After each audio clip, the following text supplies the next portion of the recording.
एक लंबे समय पहले एक गांव में सुरेश और कीर्तना नामक पति पत्नी रहते थे। उनके गीतिका नामक एक सुंदर सी बेटी थी। सुरेश हमेशा सबके सामने बेवजह गर्व से पेश आता था। एक दिन शाम के समय में कीर्तना उनके घर पे वड़ा पाव बनाती है। कीर्तना, तुम्हारे हाथ का ये वड़ा पाव सच में बहुत स्वादिष्ट है। और इतने में उनके घर सुरेश के रिश्तेदार आते हैं। अरे सही समय पे आए हैं, मेरी बीवी अभी अभी गर्मा गर्म वड़ा पाव बना रही है, बहुत स्वादिष्ट है। कीर्तना, जरा मेरे रिश्तेदारों के लिए भी वड़ा पाव बना के ले आना। जी अभी लाई। ये कह के गर्मा गर्म वड़ा पाव बना के वहां लाती है और उनके रिश्तेदारों को परोसती है। उनके रिश्तेदार उसे खाने के बाद कहते हैं, सुरेश, तुमने ठीक कहा, हम वाकई ही सही समय में आए हैं, वरना इतने स्वादिष्ट वड़ा पाव हम नहीं खा पाते। मेरी बीवी जब भी वड़ा पाव बनाती है ऐसे ही एकदम स्वादिष्ट वाले ही बनाती है, इसीलिए जितने भी बार बनाती है मैं उन्हें उतने ही प्यार से खाता हूँ। हाँ, बात तो सही है, इतने स्वादिष्ट वड़ा पाव तो कोई आसानी से नहीं बना सकता। अगर तुम्हारी बीवी ने दुकान लगाया तो लोग खरीद के खाएंगे ने। हाँ नरेश, अगर मैं इतना स्वादिष्ट वड़ा पाव बनाती तो पक्का दुकान लगा देती। अगर मैं अपनी बीवी के साथ एक वड़ा पाव का दुकान शुरू करूंगा तो सभी वही आके खाएंगे और उन्हीं स्वादिष्ट वड़ा पाव के बारे में सारा गांव बात करेगा। ये एक अच्छा सोच है। ऐसे ही उसके रिश्तेदारों के जाने के बाद भी उसी विचार के बारे में सोचते रहता है। तब कीर्तना को नजर आता है कि उसके पति किसी सोच में पड़े हैं। उनके पास जाकर कहती है, क्या हुआ जी, किस चीज के बारे में इतना सोच रहे हैं आप? कीर्तना, तुमने तो सुना है ना कि मेरे रिश्तेदारों ने क्या कहा, हम हमारे घर के सामने ही एक वड़ा पाव का दुकान लगाएंगे। तब मेरे रिश्तेदारों के ही तरह इस गांव के सारे लोग उसी के बारे में बात करेंगे। ठीक है, आपके विचार के अनुसार ही हम वड़ा पाव बना के बेचेंगे, लेकिन आपको अब से ऐसे बेवजह गर्व की बातें करना बंद करना पड़ेगा। अगर आप इसी बात को मानकर अपने बर्ताव को बदलने का वचन देंगे तो ही हम ये व्यापार शुरू करेंगे। हाँ, अब अगर मैं अपनी बीवी की बातों को नहीं मानूंगा तो वो शायद व्यापार शुरू करने के लिए नहीं मानेगी और मेरे ख्यालों के अनुसार कुछ नहीं होगा। ठीक है कीर्तना, तुम्हारी इच्छा के ही अनुसार मैं अपना बर्ताव बदलूंगा। हम कल से ही वड़ा पाव बना के बेचेंगे।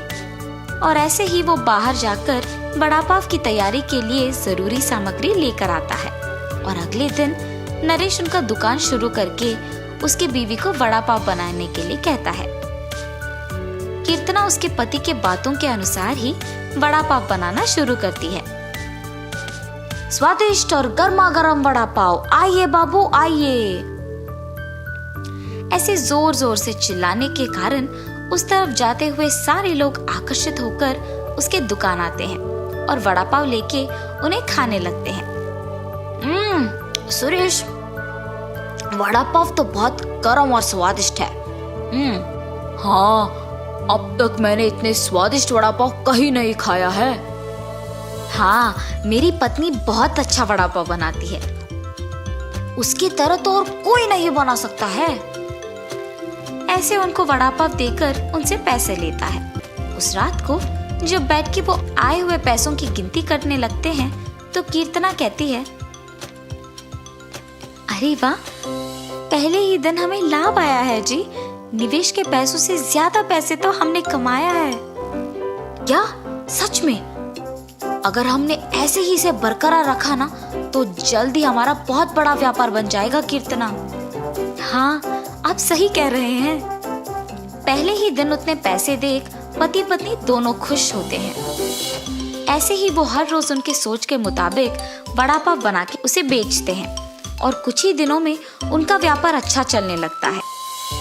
मेरे सोच के मुताबिक ही हमारा व्यापार अच्छा चल रहा है, किसी और के दुकान में तो इतने लोग ही नहीं आते हैं। कुछ दिन पहले शुरू करने के बावजूद हमारा व्यापार बाकियों से बहुत बेहतर चल रहा है। और हमेशा की तरह सुरेश वापस बेवजह के गर्व में डूब जाता है और बाकियों को भी वही बातें सुनाते रहता है। उस दिन दुकान को आए एक आदमी को वड़ा पाव लाकर देता है। मैं यहाँ जब भी वड़ा पाव खाता हूँ बहुत स्वादिष्ट होता है, एक भी बार इसका स्वाद नहीं बदला। हाँ, आपने सही कहा, मेरी बीवी बहुत अच्छा वड़ा पाव बनाती है।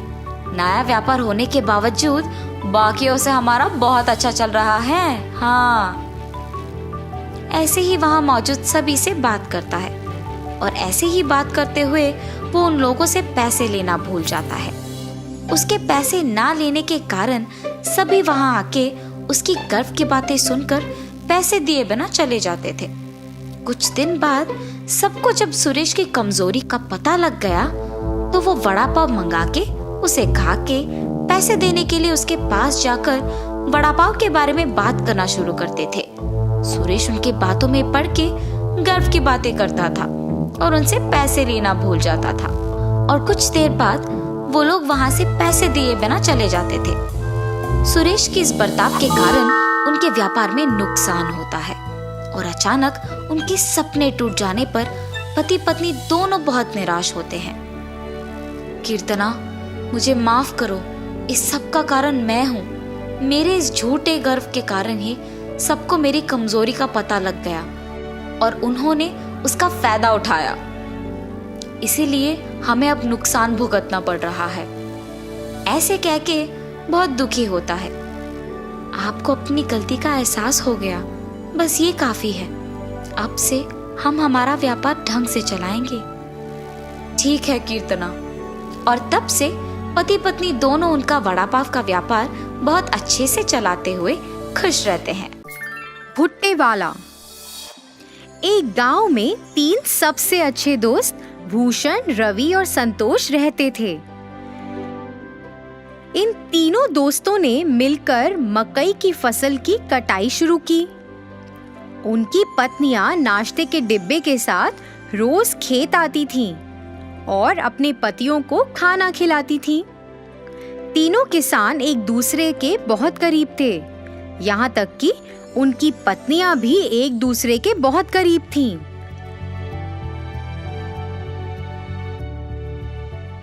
तीनों ने बहुत मेहनत की और बदले में उन्हें बहुत अच्छी फसल मिली। इसके साथ वे गांव के बाजार में मकई बेचने लगे।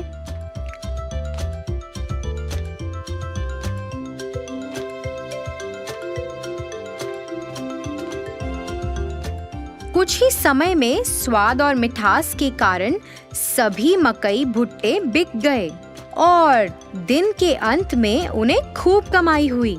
उन्हें जो भी मुनाफा मिलता था वह उस पैसे को अपनी पत्नियों को भविष्य में उपयोग के लिए दे देते थे। उन 3 दोस्तों के लिए फसल काटना, खेत में देखभाल करना। तीनों किसान अपनी दिनचर्या में व्यस्त हो गए। उनकी पत्नियां अपने दैनिक घरेलू कामों को पूरा करती थीं और एक साथ एक जगह बैठकर फिर गपशप करती थीं। फिर एक दिन रवि और संतोष की पत्नी आपस में बैठकर बातें कर रहे थे। फिर भूषण की पत्नी अपने गले में एक बहुत लंबी सोने की माला पहनकर आश्चर्यजनक तरीके से उनके पास आई। अन्य 2 महिलाएं उस लंबी सोने की माला को देखकर आकर्षित हुईं और वो भी वैसी माला खरीदना चाहती थीं। यह जानने के बाद कि भूषण की पत्नी ने अपने पति की बचत से सोने की लंबी चेन खरीदी है, उन्होंने भी अपने पतियों की बचत से सोना और साड़ी खरीदे और फिर उन्होंने ऐसा करना शुरू कर दिया।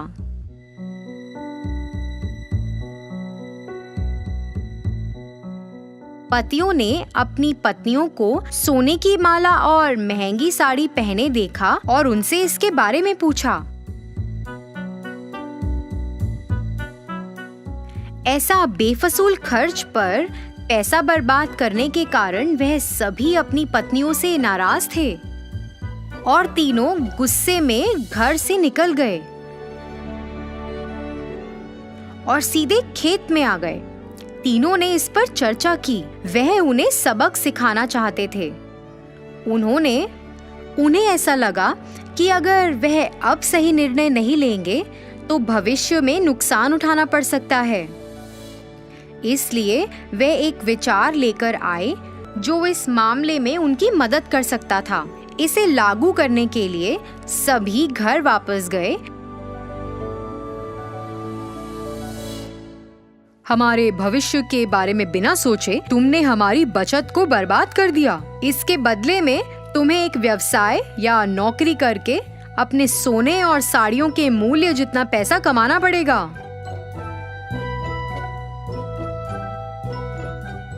तुम तीनों आपस में फैसला करो कि इतनी बड़ी रकम कैसे कमाओगे और हमें अपना अंतिम फैसला सुनाओ।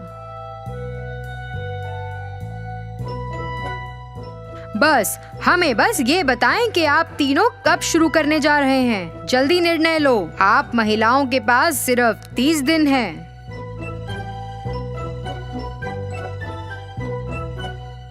तीनों अपनी पत्नियों को समझाकर घर से निकले।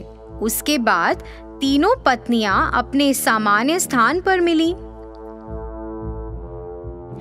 30 दिनों में इतनी बड़ी कमाई कैसे संभव है? इतनी बड़ी रकम कमाने के लिए हमें ऐसा व्यवसाय शुरू करना होगा जो इस गांव में अभी तक नहीं है। यह क्या व्यवसाय हो सकता है? तीनों ने खूब चर्चा की।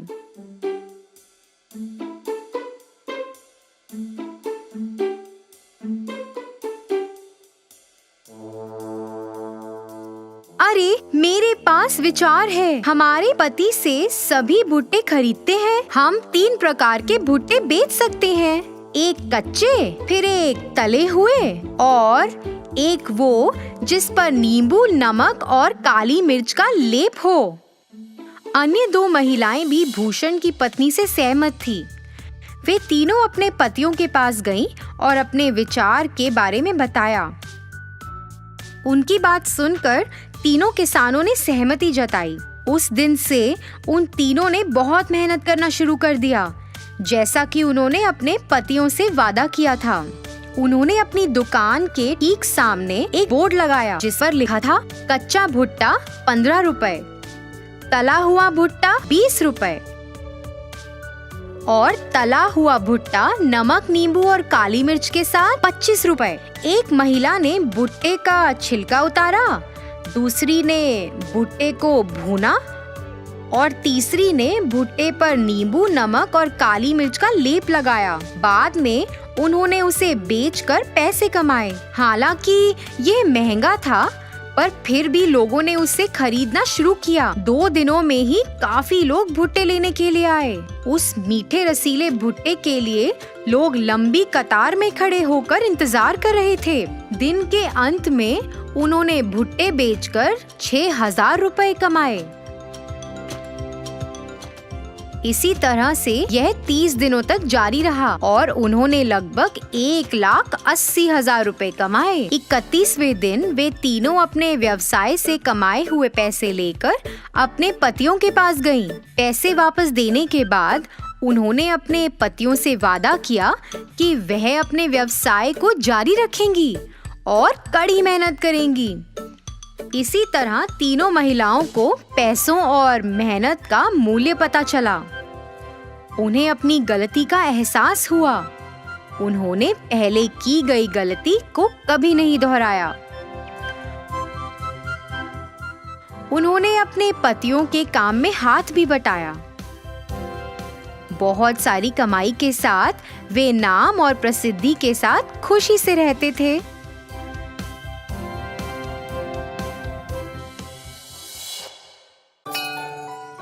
भूमेश्वर नामक गांव में याकूब नामक एक टोकरी वाला रहता था।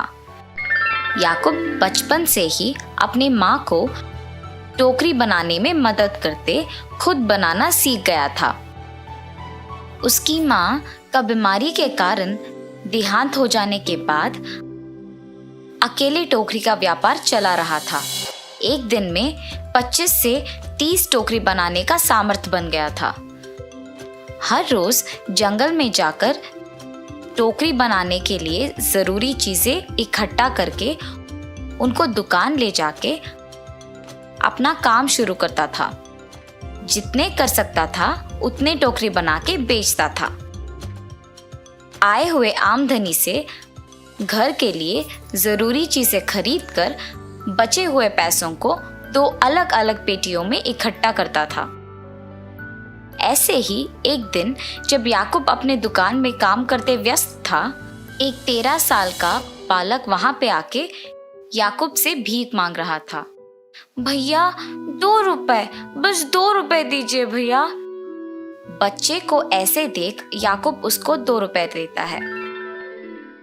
अगले दिन हर रोज की तरह जब याकूब अपने ही काम में मग्न था, तो कल जो बालक आया वही बालक वापस आके उसे भीख मांग रहा था। ऐसे उसका रोज आना देख याकूब पूछता है, तुम्हारा नाम क्या है? ऐसे हर रोज क्यों भीख मांग रहे हो बेटा? मेरा नाम वासु है भैया। ऐसे भीख मांगने से ही मुझे खाना मिलती है भैया।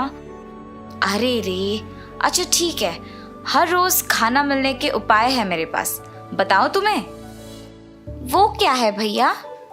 मैं तुम्हें टोकरी बनाना सिखाऊंगा, और इतना ही नहीं, मैं तुम्हें दिन में 3 बारी खाना भी दूंगा। मेरे साथ रहते हुए काम करोगे? माँ बाप के ना होने पर और 3 बारी दिन में बिना भीख मांगे खाना मिलने की खुशी में वासु याकूब के प्रस्ताव को खुशी खुशी स्वीकार करता है। और उस दिन से हर रोज वासु भी याकूब के साथ दुकान जाना शुरू करता है। याकूब को टोकरी बनाने में मदद करते हुए काम सीख लेता है। केवल इसी में नहीं, बल्कि याकूब को खाना बनाने में भी मदद करता था। ऐसे ही हर काम में वासु याकूब के लिए एक सहारा बन गया था। एक दिन याकूब और वासु टोकरी को बनाने के चीजें लाने जंगल जाके लौट रहे होते हैं।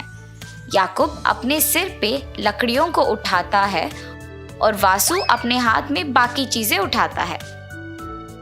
कच्चा रास्ता होने के कारण उसमें बहुत गड्ढे होते हैं। याकूब अपना संतुलन खो देता है और नीचे गिर जाता है। याकूब को नीचे गिरे हुए देख वासु परेशानी में मदद के लिए इधर उधर देख के चिल्लाता है। एक रिक्शा मिलने पर उसमें याकूब को अस्पताल ले जाता है।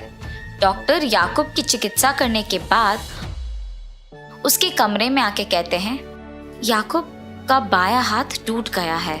उसे लगभग 6 महीने आराम की आवश्यकता है और उसे कोई काम नहीं करना चाहिए। उसे सख्ती से आराम कराना चाहिए।